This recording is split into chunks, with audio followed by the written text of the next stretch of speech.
pag nagpalit ng filter, kailangan na tandaan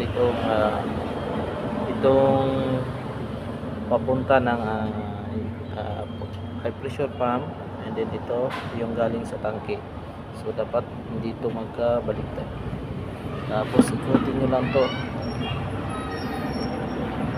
Ikutin nyo lang to.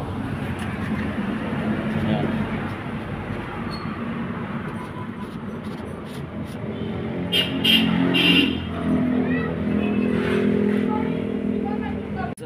Napakarumi na po yung filter nya. Ayan.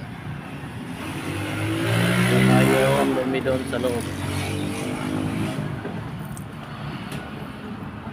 Ayan, ito po yung bago at saka ito yung luma. So ayan ang panda lang. Ayan, nakikabit na yung filter.